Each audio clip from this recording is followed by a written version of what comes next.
truths to be self-evident. That all men are created equal.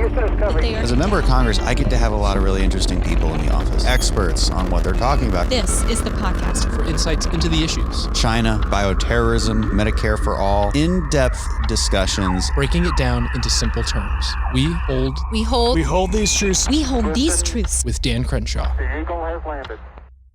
All right, hey everybody, welcome back. Got a great episode today with Ayaan Hirsi Ali. I've been following her for a while. She's a fascinating background, very accomplished scholar, and really excited to have her on. Ayaan, how are you doing today? I'm doing great. Thank you. Thank you for having me on. So I'll just give a little bit of background. You were born in Somalia. You eventually settled in the Netherlands, where you became a member of Dutch Parliament. When did you move to the U.S.? I moved to the U.S. in 2006. Okay. Yeah. And then from there, you've been at AEI, the American Enterprise Institute. You were a fellow at the Harvard Kennedy School from 2016 to 2019. So you were there when I was there, and I didn't even know that. I should have known that. Yeah, I did. Yeah, neither did I. I'm very sorry about that. Me too. Yeah, I would have. I paid pretty close. Maybe I did go to one of your talks actually, because I mean I have been following for you for a while, but you know, kind of where we ran into each other might have run together.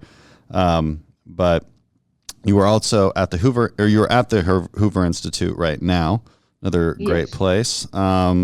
You wrote a book called Infidel. This is an autobiography, New York Times bestseller. And an additional book called Nomad and Heretic.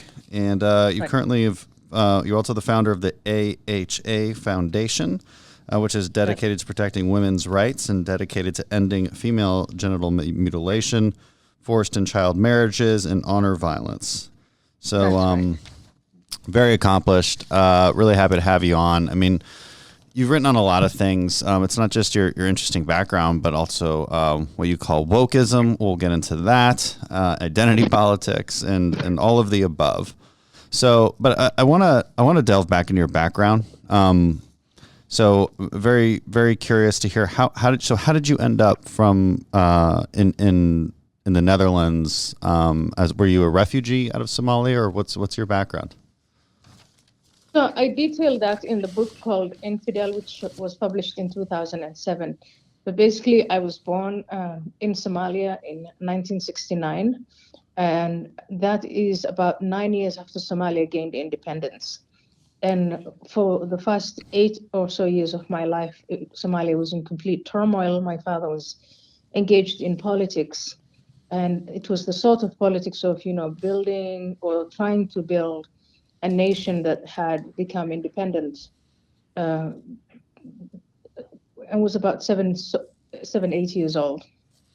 And then in 1969, Mohammed Siad Barre, he had Marxist-Leninist leanings, but he was a junior in the newly founded military, Somali military, and he seized power.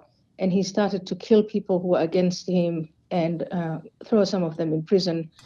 Luckily for us, he threw my father in prison. And while my father was in prison, we were able to escape with my mother and my siblings. And we left for Saudi Arabia. We lived there for 1 year. And then we were deported from there because they found out that my father, after he had escaped prison, and while in Saudi Arabia, was actually engaged in politics when he was prohibited from doing that. And so they told us to get out. And we did get out. And the only country that would accept us at that point was Ethiopia. And we stayed there for a year and a half. And then in 1980, and at that time I was 10 years old, my family moved to Kenya. And I lived in Kenya until I was 22 years old. In 1992, my father, who had gone back to Ethiopia to fight for what he regarded as the true independence for Somalia, for the salvation of Somalia, he came back in 1992, and very quickly after that, he found a husband for me, which is completely in line with our own traditions and customs. And I didn't like the man that he found for me. And this man was a Canadian citizen, Somali by birth, 8th or 9th in line as a cousin of mine. And on my way to Canada, I was in Germany. I found myself in Germany in July of 1992. And instead of complying with our family values, I decided to take a train from Germany and go to the Netherlands and ask for asylum. So that's basically my story. That's fascinating, and I mean, and obviously, like I mentioned in the bio, you're a huge advocate against these forced marriages. So, I'm curious, like, what's the relationship now with your family or your father, and you know, are they still alive? I mean, how does that go after you asked for asylum in the Netherlands? So of course the family was upset. My father was very upset, and he wrote me a letter disowning me. But in 1997, he was able to reconcile with me. My sister had also come to the Netherlands, and he was getting on in age. My sister got ill in the Netherlands, and I was the only person really looking after her. And so he figured that maybe it was better, instead of living in anger, he felt powerless to try and control me from Kenya while I lived in Holland. And we reconciled. He forgave me for running away from this man. Yeah. But then in 2001, 9/11 happened. And back then I was working for a think tank with the Labour Party. This is in the Netherlands. Mm-hmm. And all my colleagues were saying that 9/11 happened because of American foreign policy, Israeli foreign policy, colonialism. They had all sorts of reasons to explain away what I thought was the real thing. And the real thing is that these 19 men who attacked us were driven by their conviction, their religious conviction. When I explained to them that as a teenager, I actually was a member of the Muslim Brotherhood, and I used to subscribe to these doctrine. And when what we were taught was, if you wanted to achieve doctrinal purity, especially if you're a young man, you subscribe to jihad and you try to fight a holy war against the infidels. And I also continued, aside from my analysis of what happened in 9/11, I was asked by the Labour Party to look into why communities, Muslim communities that had come to the Netherlands about 3 or 4 decades before myself was so poorly assimilated. And there they use the word integrated, not speaking the language, underemployed, school dropouts, overrepresented in prisons and all that. And so when I looked into it, I said, look, as long as we continue, or Muslim communities continue to subjugate their women and keep them locked up and force them into marriage as children with people they've never seen before, the problem of not integrating will continue. And my father, who was in London at that time, he left Kenya and he moved to London with his first wife. He was very, very upset again. And this is the second time that I'm upsetting him. And at some point it came out. I had inadvertently said in a radio interview that actually I was no longer a Muslim. And you can imagine how that was received by my father and the wider community. And now he was getting death threats because he was doing nothing about my misbehavior or misconduct, as they saw as blasphemy and infidelity. And so he tried to persuade me over the phone to drop everything, declare myself a Muslim again, and beg for forgiveness. And I didn't do that. And so from then on, our relationship was really tense until in 2008, he got ill. He got leukemia, and he passed away. But he did allow me to visit him at the hospital. And he couldn't talk. He was on a ventilator. But he held my hand and he squeezed it. And I think, and I've said this is the subject, part of the subject of Nomad, is that the love between a parent and a child is often stronger than any kind of doctrine. And my father proved that, at least proved it to me. Well, that is great to hear. That is a heartwarming story. Yeah. There's your background's just incredible. How did you end up in the Dutch Parliament? I mean, that's from basically claiming asylum in Holland to running for Parliament. I mean, what was that path like? So the first 10 years, I went to the Netherlands and learned Dutch and did a few odd jobs here and there, whatever I could get. And then I wanted to study political science. I really wanted to understand why the Netherlands and other Western countries were different from the countries I had lived in before. And when I sought admission to the University of Leiden, luckily for me, they granted me that. And I got my master's degree in political science in the year 2000. And in 2001, I started to work for this Labour Party think tank that I was just telling you about. And then I started to take these positions on what happened on 9/11 and immigration, the position of women, Islam in Europe. And the Labour Party, which is center-left, was spooked by all of this. But the freedom, let's just call them the sort of free market type of party, which was then in the opposition, they offered to put me on the list.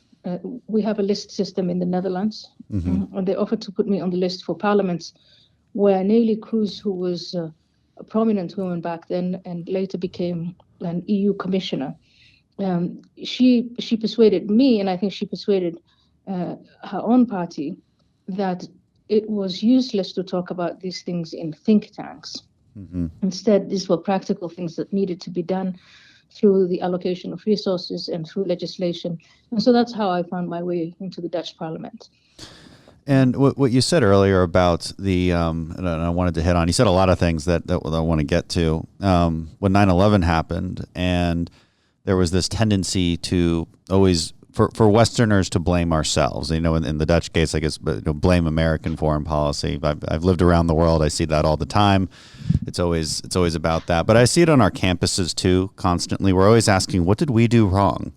And I point out to people, if you're looking at Osama bin Laden in particular, there was no moment that we wronged this person. In fact, it was U.S. forces helping the Mujahideen in the Soviet against the Soviets in Afghanistan in the 1980s. It was the first Gulf War that we sent troops to defend his homeland of Saudi Arabia against invasion from Saddam Hussein.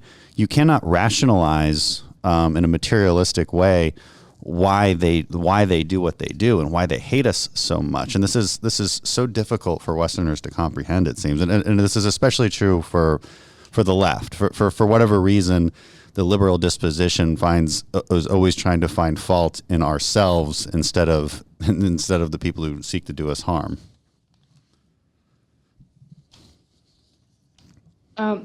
Well, yeah, I mean, I've just like you, I'm almost always amazed at the conclusions, the logical conclusions that some of the Western pundits reach when it comes to analyzing and understanding the basic tenets of political Islam. Majid Nawaz calls it Islamism, and Islamists really don't care about Westerners seeking atonement for their past misdeeds, or the cynical professors in universities in the West who, for whatever reason, are indoctrinating young people with ideas about why America is irredeemably racist and terrible. They don't care about any of that. Their mission is to Islamize the world as fast as they can through peaceful means, which they call da'wah, that is the proselytizing and the organizing.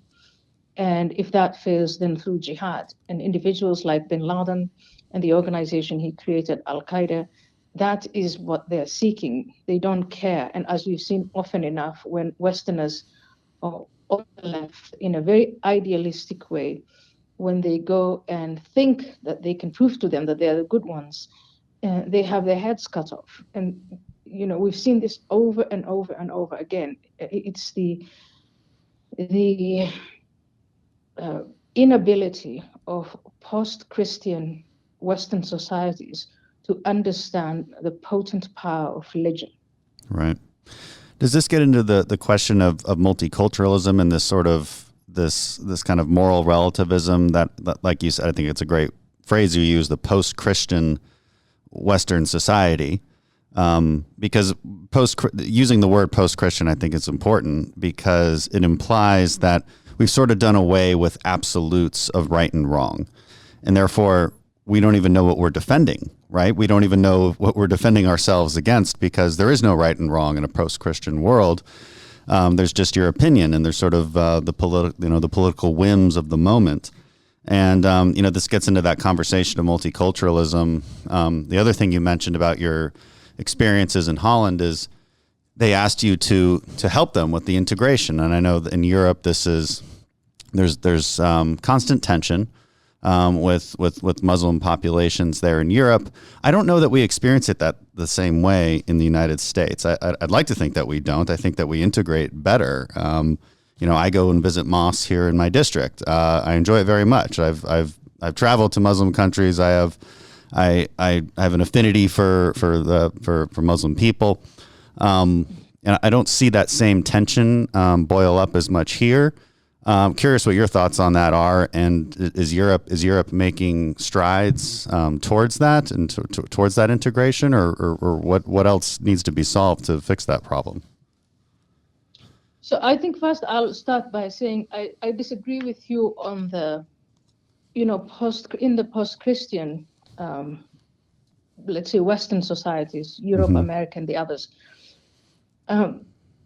It's not that there is no longer a distinction between right and wrong and that morality has disappeared. That's not the case.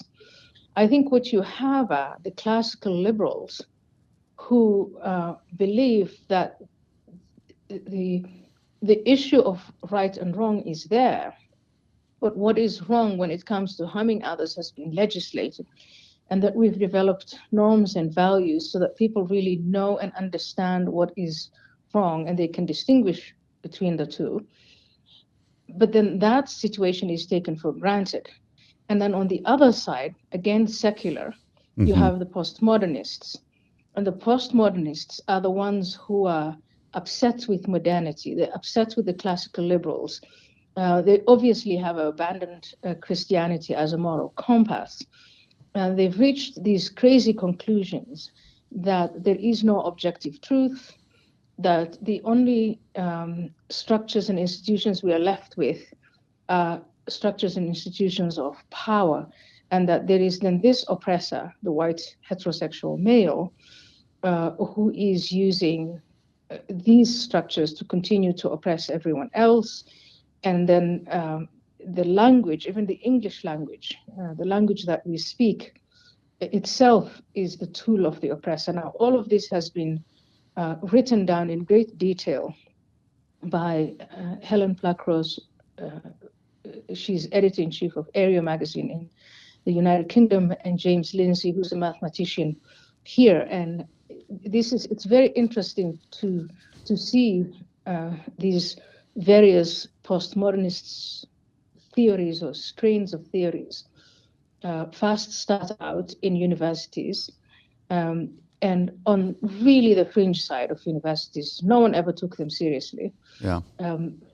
In the time that I was fighting for the emancipation of Muslim women, the integration of Muslim minorities into European societies, this was all background noise. And, they would claim, these are the postmodernists, they would claim, why do you want to impose Eurocentric and colonialist values on these women?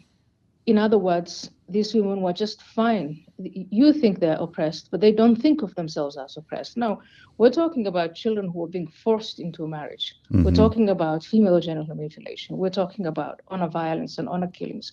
And yet they want, instead of talking about universal human rights, the way classical liberals do, what is it? What is our common humanity? They would instead make everything into turn everything into groups, ethnic groups or Muslim groups, and the Islamists living in Europe, they exploited this situation. So for me, it was that background noise. I didn't have to fight cancel culture from the perspective of, from the perspective that you would have, as a white man, you would have to deal with cancel culture. For me, it was what they call Islamophobia. That was my big thing. And anyway, I didn't really think that this thing would spread out of these universities and out of multiculturalism and, what we do with the Aborigines and Native Americans and Muslim immigrants. I didn't think it would then spread far and wide to all of society. And that's where we are now.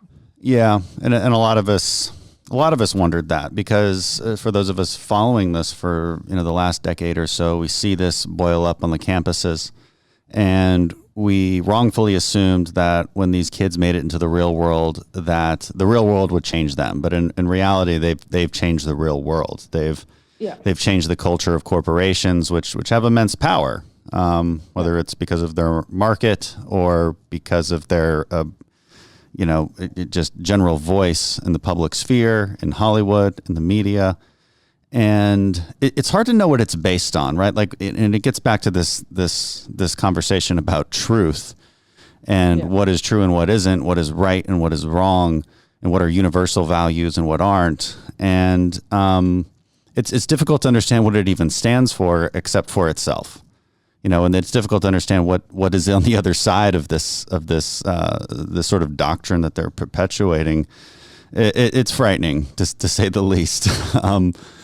What? Yeah, and also you said corporations and universities and K-12 education now, it's spread everywhere, but it's also seeped into the military, which makes it incredibly dangerous. And into the hard sciences. Yeah, I mean, I've seen statistics that 60% of students in the United States are too terrified to express their political opinions because they're afraid for their careers. And, they'll be forever ostracized. And I think the way to fight it, first of all, I think we should fight back as hard as we possibly can.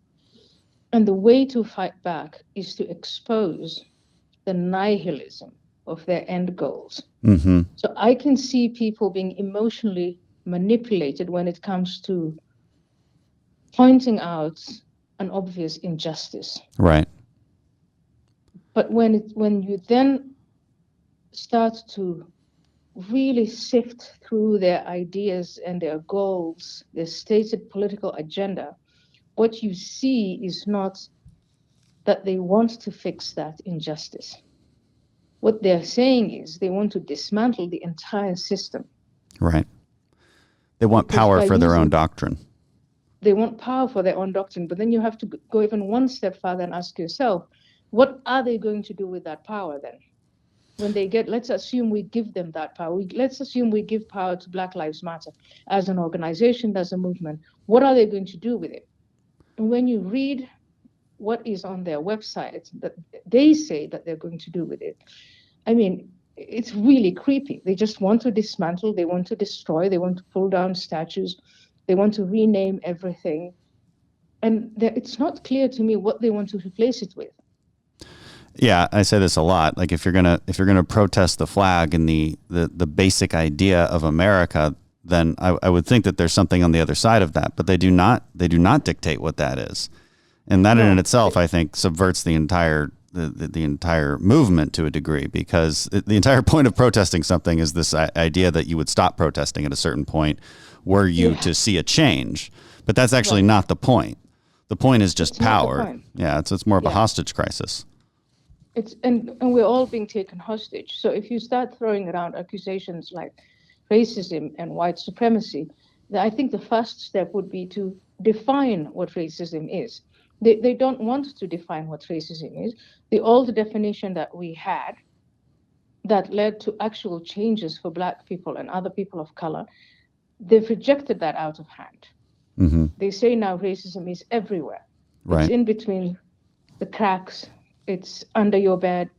Every white person is racist.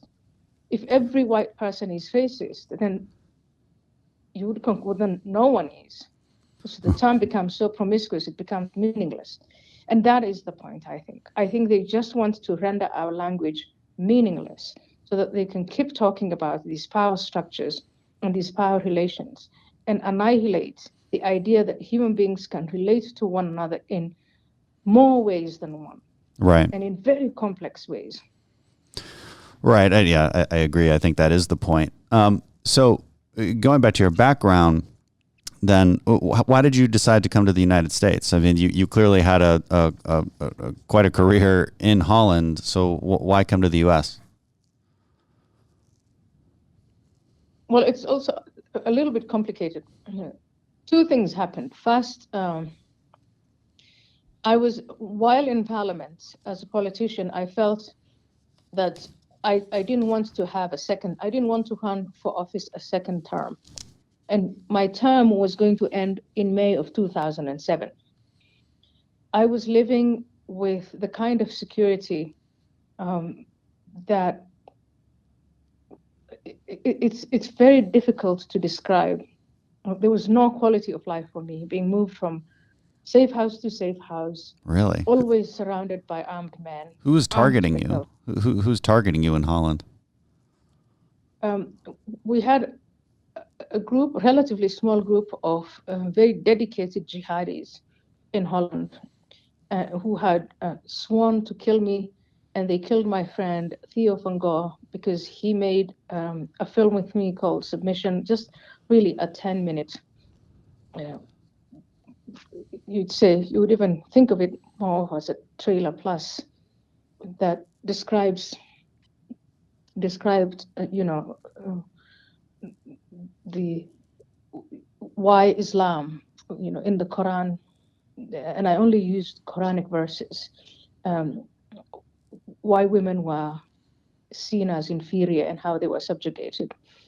And they were so offended, these jihadists, as to declare Theo a target, myself a target, and others. They wanted to blow up the parliament, they wanted to blow up courts, stuff like that. And when I say dedicated, I mean they had these very clear plots to carry out murder, and I accepted, if you're a member of the Dutch parliament, it would be horrific if you then were killed in this way. And so the alternative was to have and live with this heavy security. And the way that was handled, I didn't spend any time anywhere for more than 2 or 3 weeks. And finally, I found a house that met the security requirements of the government. And my neighbors went to court, and the district court, the lower court, said that they had no right to kick me out, so I could live there. But the appellate court said their human rights were violated, so I had to be kicked out. And so I started looking for jobs in the United States, and I actually found a job with the American Enterprise Institute. But then in May of 2006, the Minister for Immigration and Integration, for political reasons, decided to take my Dutch citizenship away. And that accelerated things. And that's how I ended up in the United States. So that's fascinating. So does that mean the elements of the Dutch government were also working against you within your own party? You were on a center-left party. And, is it because of the left's tendencies to engage in this kind of multiculturalism and these are what I would call formerly classical liberals that have become illiberal over time? And were they working against you as well? I mean, did you feel like you just had no friends over there at a certain point? I think the woman who took away my citizenship was acting really only on a personal level, to be honest with you. I wish I could tell you some cosmic story about some injustices that was done to me in Holland. But the real injustice was that, and this is no different from what we're seeing in other developed nations, the self-imposed political correctness that, minorities should be given license to violate our norms and rules and the human rights of women and children, especially within Muslim communities. But this woman was not driven by any of that. I think she took, it was really quite personal. She had asked me, I think she wanted to divide the party and take her, get a few people to go with her so that she could be the leader. And I refused to do that. And this was my punishment. And she was swiftly punished for that. The entire party, almost the whole country, came together to say, you have to give the citizenship back. And it was given back to me, but then that led to the collapse of the government in 2006. Really? Wow. So that's just fascinating. Like, it's like almost like a house of cards. And I'll say, how in America we say we're polarized. Well, I know how polarized every liberal Western country is. That is, in 2006, things were in Holland just as bad as they are in America. Really? And in Holland, the Netherlands is a country that prides itself on consensus. And so it's fascinating to watch these developments. How do you see the future of Europe in these culture wars that are occurring in Europe? Do you see it improving or falling apart? I mean, there really is this in Western civilization, this sort of self-deprecating trend that is frightening, that we don't want to stand up for our own values. Do you see that in Europe, and how is that going to go? I think I would not use the phrase falling apart. What is happening in Europe more is an erosion of the Europe that we know, that I came to in 1992. My next book is called Prey, and the subtitle is Islam, Immigration, and the Rights of Women. Mm-hmm. And what I'm seeing, so back in the 1990s and 2000s, when we talked about women whose rights were compromised, we were talking about immigrant women, mostly Muslim women. Today, in 2020, because of immigration, we're talking about the rights of all women in the public square. So look at countries like Sweden, France, Germany, the United Kingdom, where they are targeted arbitrarily by men who come from countries where they're not used to respecting women, not used to seeing women on the streets, etc. And the institutions of law and order that are supposed to fix this, do something about it, are not doing about it because their hands are tied by this self-imposed political correctness. Mm-hmm. And so what you see then is an erosion of rights. It's the paint. Some of my American friends, they describe Europe as a museum. Well, even if it's a museum, it needs upkeep, right? Mm-hmm. It needs maintenance. And so sometimes you would think of Europe as a house where the paint is peeling off, things are slowly rotting away, and at times it feels like no one is doing anything about it. At other times, just last week, the president of France declared war on Islamist separatism. And then, you start to think, is he just being another cynical politician who's looking at 2022 for his re-election, or does he really mean it? We'll see. I've had those statements before. I've had Angela Merkel and David Cameron declare multiculturalism is dead, it doesn't work, we're going to change things. And then I haven't seen a lot change. Brexit happened.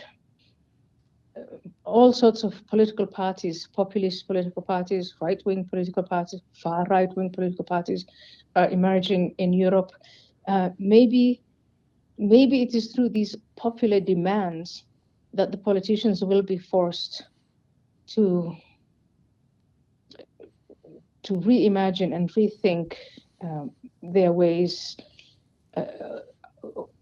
And at other times, the erosion continues. I'm watching a country called Sweden very closely to see what they are going to do about the policies of the past 30 years.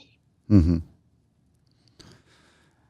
And in America, so you come to America, you started here at AEI? Yes. I started at AEI, which for me was a fantastic place and welcomed me even before I had stepped down. I had decided to give up my seat in Parliament in Holland. I was able to publish anything I wanted to publish, go on any forum, and all I found was institutional encouragement from then President Chris Muth and later President Arthur Brooks, even though I didn't work. I wasn't at the AEI for very long while Arthur was there. Mm-hmm.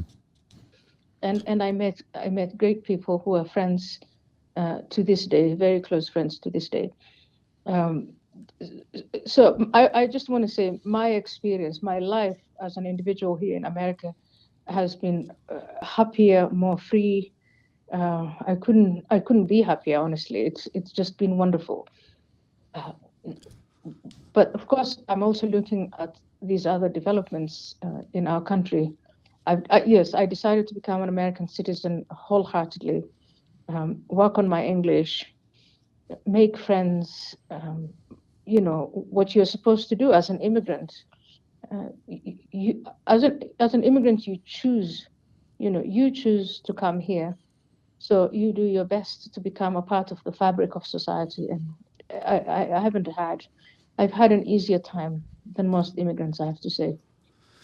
What do you think about Representative Ilhan Omar, one of my colleagues, similar background, came from a war-torn Somalia and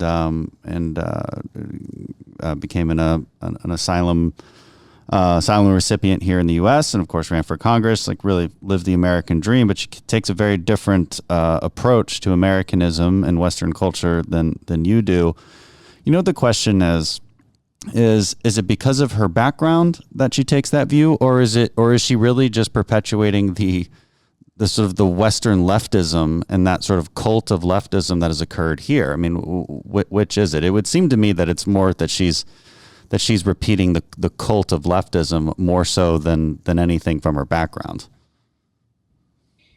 It could be both. I've not met Ilhan Omar. I hate diagnosing people from a distance.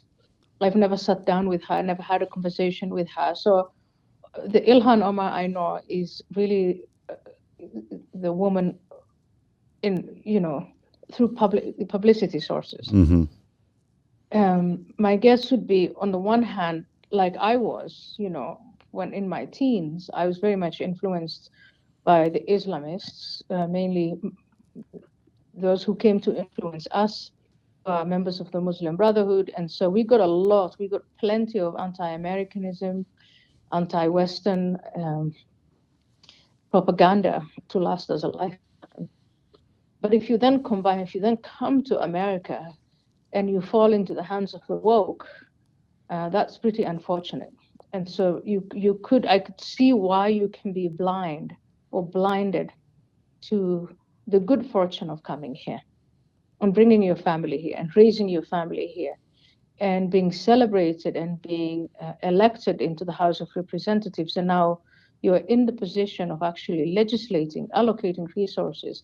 You're celebrated and you're standing there saying, we must dismantle everything.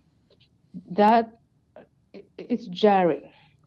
But I also hear during the conventions, Michelle Obama, who was First Lady for 8 years, say the same things. Right. I hear, Vice Presidential nominee Kamala Harris saying, our country is one of systemic racism. It's fascinating to watch these things, hear these people say these things. Oprah Winfrey just had a book, her pick of the book, that America is what did she call it?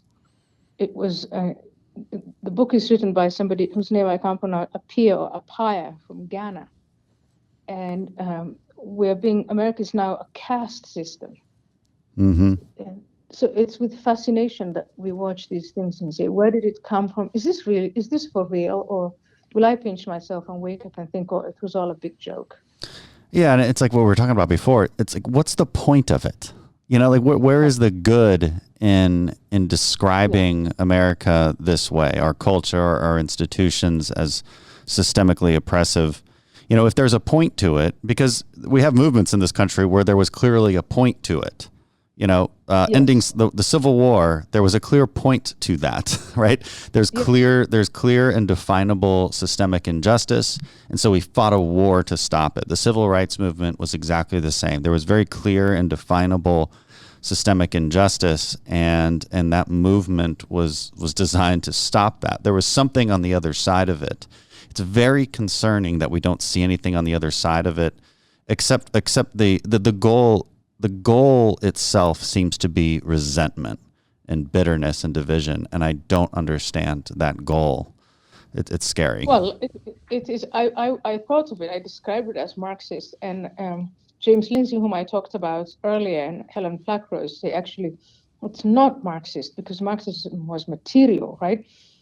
This is not material. They call it neo-Marxist. Mm-hmm. The only goal seems to be the obliteration of the system, and there's no desire to replace it with anything. And I agree with you. Back in the day, and this is again what in my view makes America unique, is when these conversations start to emerge about the immorality of slavery. It doesn't just remain a conversation. Of course, at that point, slavery is systemic and structural. But we fight a war. And those who want to liberate fellow human beings, they win the war. They get to make the laws. It's the same with the civil rights movement. When there is true and real segregation and you're black and you're not allowed here and you're not allowed there, you can't take the loans out, you can't send your kids to schools and so on. These things, we had a big fight about it. And those who wanted the civil rights, they won, and we did away with all of that. And we had to obviously change. You can't change a society simply by changing the laws on the books. You have to change everything else along with it, the language, the values, the norms, etc. It has all happened. Is there still more injustice and racial inequality? Yes, it is. Point it out. Let's use our founding principles to make those changes. But they're saying the founding principles themselves are wrong. And they're litigating people in the past using the moral framework of today, pulling down statues.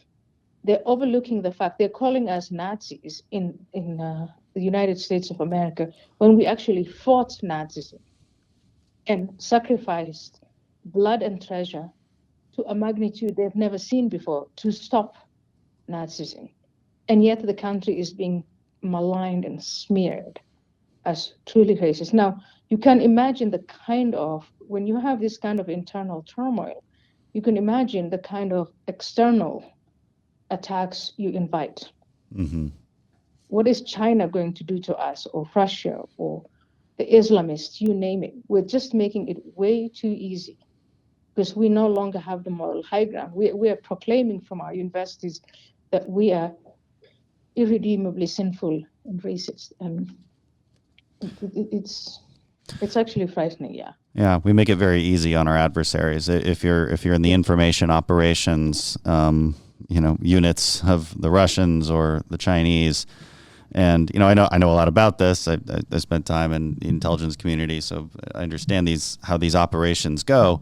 It's the easiest thing in the world to create divisions in a society like ours when all you have to do is just the smallest Facebook post. I mean, the amount of resources they have to use are very small to just foment the kind of divisions that we have here. And absolutely. And I love the article you wrote in the Wall Street Journal titled "What Islamists and Wokists Have in Common." And you defined Wokism as their ideology goes by many names: cancel culture, social justice, critical race theory, intersectionality. For simplicity, we will call it Wokism. I like that. I think that about sums it up. And you have a really interesting argument on comparing the two. They're obviously not exactly the same. And you say you were not about to quote equate wokeism and Islamism. You say Islamism is a militant strain of an ancient faith, that its adherents have a coherent sense of what God wants them to achieve on earth to earn rewards in the afterlife. Wokeism is in many ways a Marxist creed. It offers no hereafter. Wokeism divides society into myriad identities, whereas Islamist segregation is simpler: believers and unbelievers, men and women. And so this kind of goes into what we were talking about before. It's problematic. At least we know what the Islamists want. We really have no idea what wokeism wants. Yeah, that is true. And also, wokeism is, to a certain degree, headless. So we just talked about earlier about Al-Qaeda, where they had Osama bin Laden as their head. You know, you go to ISIS, they had Abu Bakr al-Baghdadi. With wokeism, and I know a lot of people think, a lot of my colleagues think, well, Islam has no pope. So in many ways, it's also headless. Mm-hmm. But that's not true. Over the centuries, we've had all the different, after the death of Muhammad, we've had all these various caliphs. I think you pronounce it as caliphs. But wokeism has no caliph. Right. Could you point out who the leader is? No, there's no direction. Maybe some socialists in their 20s, but that's about it. That's about it. So it's very diffuse. And in that sense, it can be, in some ways, it makes it easier to defeat, but in other ways, it also makes it harder, because it's very difficult to pinpoint who the leadership is and what they're, if we were to say, let's sit down and negotiate with them or have a conversation with them, it's very difficult to pinpoint who exactly speaks for them. And the prominent individuals like Robin DiAngelo, they don't make any sense. No. And this guy, Ibrahim X. Kendi, he doesn't make any sense to me. This woman, Kimberly Crenshaw, I hope you're not family. No, I've written about her, though. It's kind of ironic. Yeah. She wrote about intersectionality. Well, I can imagine. Last night I was watching her TED Talk, and I thought, well, I can imagine sitting down with her and having a conversation with her and saying, what would you like to achieve then? Well, here's what we have achieved through our existing institutions and principles. What would you like to change? Right. But what I see, and I really encourage everyone who's listening to us to go to this TED Talk and watch it. What she does is she has this, she fires people up on an emotional level. Mm-hmm. Emotions are given to you with no context, and she makes it look like the police are just going to go to women's homes, Black women's homes, and shoot them. Right. But let's be charitable and say, Miss Crenshaw, just tell us, what should we do? How can we fix this? And then there are others. But usually it is, what do they want? When you achieve power, I think we should always start from the back end. This is the question I used to get. When you want Muslim women to be emancipated, what is it that you want for them then? And I'd have to be forced to say, I want them to finish school. I want them to be allowed equal opportunity to go and find jobs and work. And I'd like them to keep the salaries that they make. Very concrete. Right. I'm not going out there to destroy the system. I'm saying I want these women, I want the system. I'm criticizing the system because the system is not protecting these women. But what would it look like if they are protected? And I think we should hold the woke to some of these concrete questions. What exactly would you like to achieve? Yeah, I think that's right. They're utopianists by nature, right? And so, and utopian in Greek means no place. It's an impossible achievement. And again, it's kind of the goal, right? Because if they were ever to achieve let's call it a manageable level of inequality, then well, then they would have no reason to be vying for power anymore, right? They would have nothing to run on for their next election, and that's the entire point. Yeah, the problem would be solved. So what they're running on now is they're corrupting the language, they're corrupting our perception of power, they're corrupting our sense of what we perceive as knowledge and objective truth. And the more they do that, I got an article sent by a friend this weekend who said it's racist to teach Black kids English because English is the language of the oppressor. So what exactly do you want to teach them then, and teach them in? And that, or we both said, well, that creates an underclass, a permanent underclass that you are then supposed to condescend to, and whose vulnerability you violate and exploit. And I think ultimately that's probably where we are at, but we do have to expose it. Right. It's the language of compassion, but it only results in control. And I think that is the point. You shared an article on Twitter in August, which I don't know when this article came out. I'd have to click on it. The cancel culture checklist.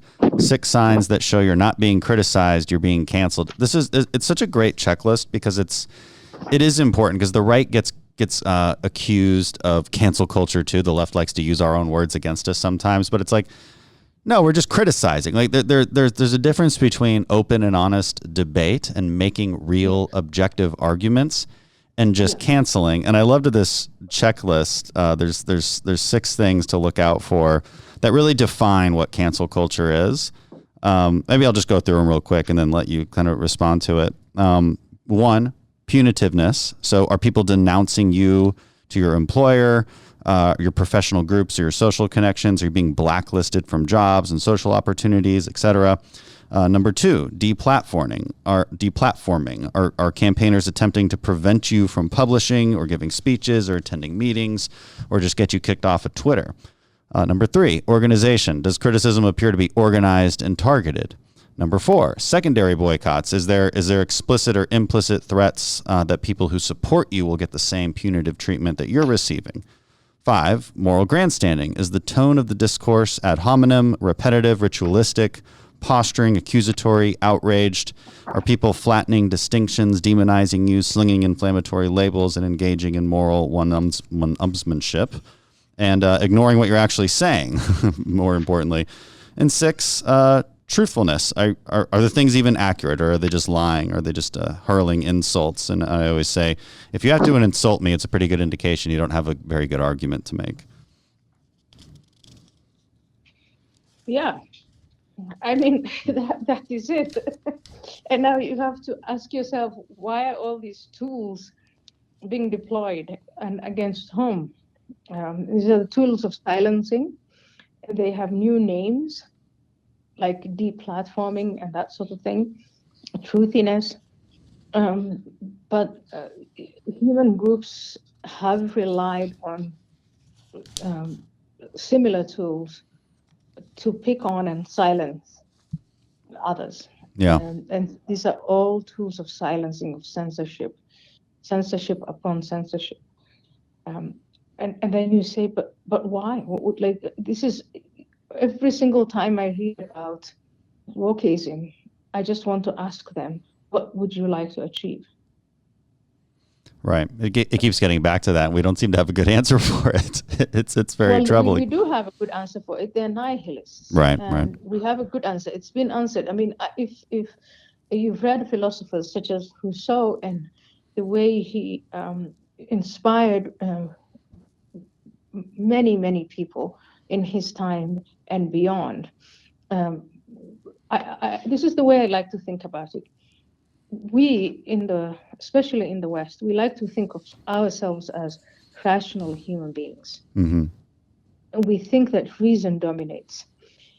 But I also think that it's not just reason. And a lot has been written on this.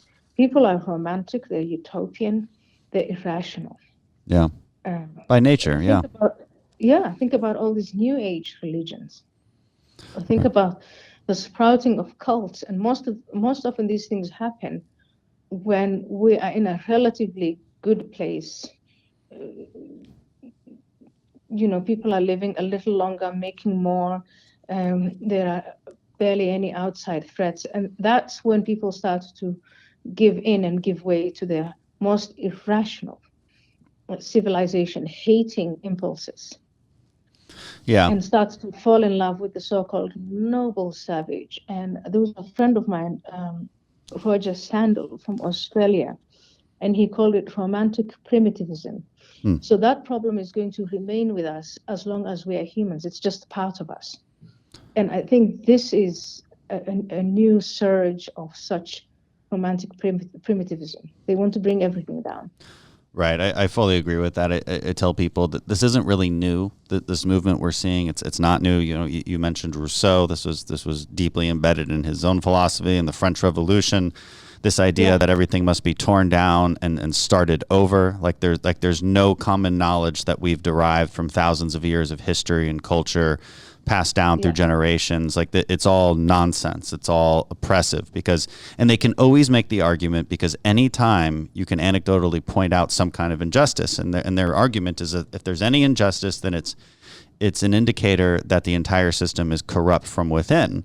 And so you can always make this argument, and to your point, it's extremely intoxicating, especially for the young idealist, right? The young, romanticized idealist who you know, let's give them some credit and say they honestly feel compassion and hope and idealism, and but they're the easiest target for this sort of language. They're the easiest target, yeah. And I thought in the West we had found ways out of that by giving them sports, where they can go and play and be stars and cheer and so on. Or I thought we also gave them something else to be utopian about, entertainment, again, where they can star in and cheer. But all those institutions, both sports and entertainment, have been infiltrated by the wokists. Right. So you have Hollywood just too terrified to do anything. And these men, I'm a woman, and I'm not particularly a fan of any. I mean, I think men playing sports is a good thing because it gets them out of my way. But these sports stars taking the knee, and these kinds of things, like what makes wokeism sinister and insidious is that they have taken to not only taking down, they scream, defund the police, and they're taking statues down, but they've also looked into and decided to take over the institutions of entertainment. How do you keep young men, especially young women too, but young men, occupied and preoccupied? How do they channel those energies that they have? I thought the West had an answer to that. But now even those institutions are being infiltrated, being politicized. What's the word? Politicized. Yeah. If you want to just have some downtime and you want to watch baseball, or American football, or soccer, you can't do that anymore without being confronted with some kind of political black and white catch-all. Yeah, it's extremely divisive. I mean, to your point, when we can't share our pop culture anymore, it's hard to know what we share when we've politicized everything. I know you don't have a whole lot more time, and I want to get back to again your other area of expertise outside of American wokeism, which is Islamism. Again, I have a lot of experience. I've worked with Muslims. I think some of the greatest heroes I know are Muslims who have defended our country and our ideals, the things that we stand for overseas. I've watched them fight right alongside me. Obviously your typical Muslim American, I think, wants to embody the same American values that you and I hold dear. But you write about different strains of, and so it's important to distinguish what you mean by Islamism from I think your individual Muslim, a person of Muslim faith, and I know that you do, but you have you talk about three different strains in your book Heretic. Mecca Muslims, which are the majority, who are tolerant and passive, which is probably the type of Muslim that I'm describing that I would know. Then you talk about Medina Muslims, jihadist authoritarians, and modifying Muslims, modernizing reformers. So I mean, the real question is, what does that distinction look like in America, and who's winning the overall battle for the future of Islam? Wow. So that's again the subject of the book Heretic, the last book, which I think was published in 2015. I would say the majority of Muslims in America and elsewhere are the Mecca Muslims. They don't give any thought to their religious identity. They just are, the way you are a Christian, or people around me right now are Christians, but they're not all over the place talking about Christianity all the time, not proselytizing, not declaring that you choose between Christianity and infidelity and so on, which is what the second group is. The second group is about they're not just Muslims. They don't see Islam as their faith. They see Islam as a political tool to achieve power in the way that they have understood the faith. They're after doctrinal purity. And then after we've been subjected, for me, it started in a dramatic way on 9/11, 2001, and I think for most Americans, it's the same case. But for many people in the Middle East and South Asia, they've had to live with Islamists, those who use Islam as a political tool for decades and decades, if not centuries. And so the Medina Muslims have been annoying ordinary Mecca Muslims for a long time. And out of that emerged group number 3. And group number 3 is forced to sit down and do what the Medina Muslims do. That is, start to read scripture, to read the Quran, the Hadith, the Seerah. The Seerah is the biography of Muhammad. And they then come out saying some of these tenets are just, they're unsustainable. It's not going to work. It's only going to lead to bloodbath. So let's just change them, modify, or see them in a historical context. Now, in the case of America, I had a conversation with Daniel Pipes, and later on he wrote that in his Wall Street Journal piece. He's published it. But he has seen some data where he says about 100,000 Muslim Americans leave the faith of Islam and become something else. Some of them become atheists, some of them become Christians, some of them become deists, but they leave the faith. They're so critical and so disillusioned, disappointed, they get out. But he also said a fresh 100,000 people are converted to the faith. So the activism of the Medina Muslims is still quite potent in America. And I can tell you from what I have seen that they look for young, impressionable, and vulnerable communities that they can easily convert to Islam. I don't want to keep harping on Wokism, but if you are disappointed in Wokism, you would be a very easy target for the radical Islamists to give you a more solid faith. So that is I would say, this is what I would now say about America.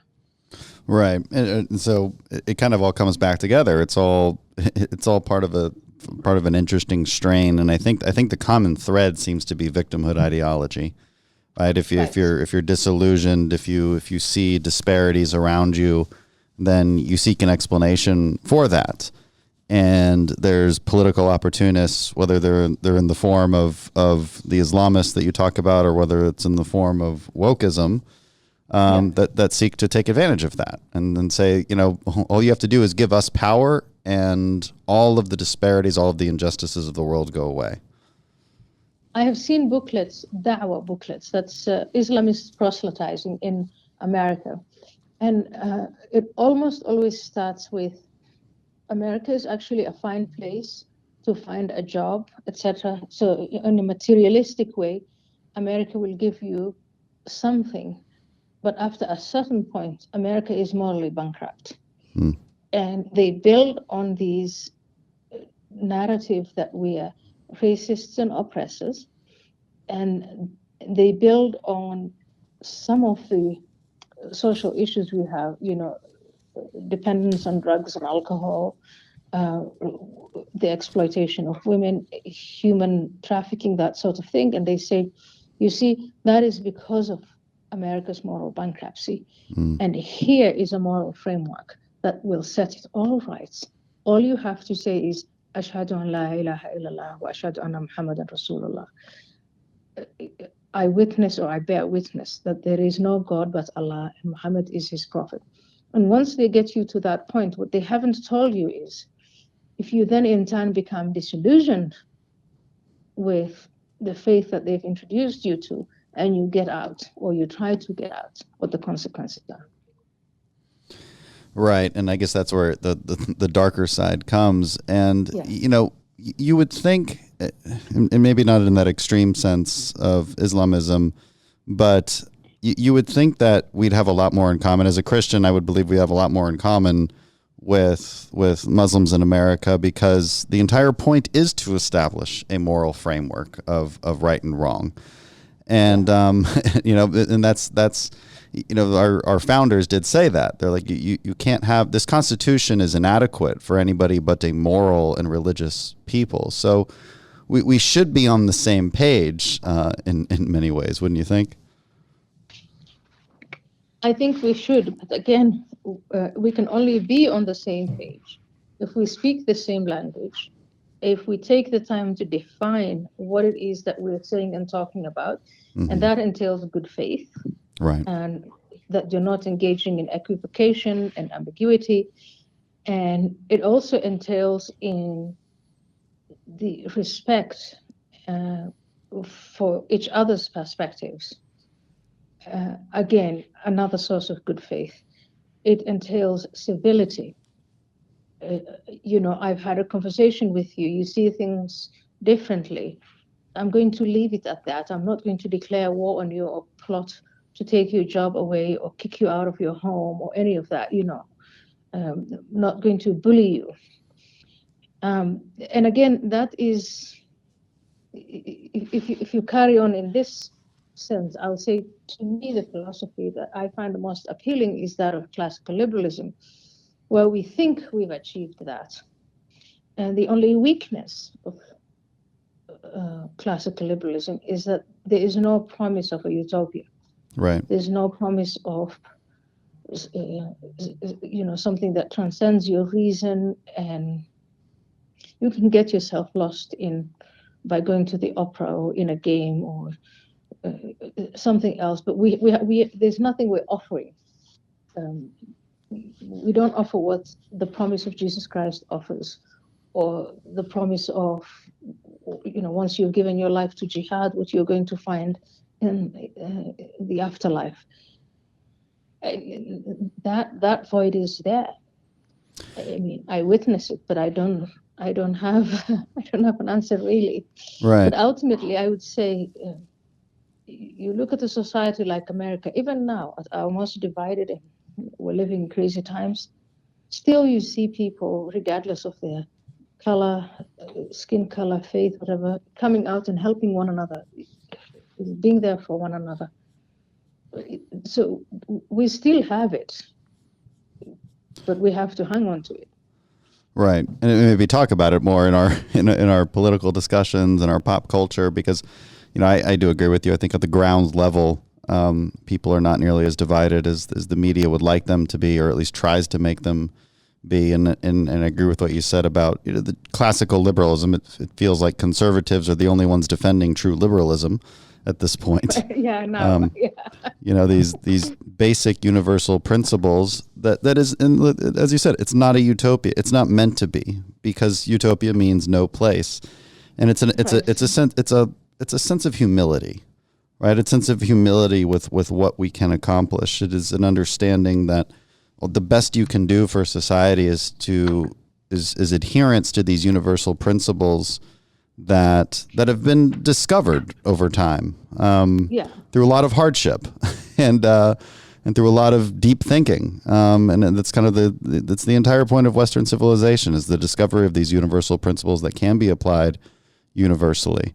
But it does not pretend that the hearts of men have changed. You know, we still have the same brains as the ancient Romans who were cheering as people's limbs were torn off by lions in the Colosseum.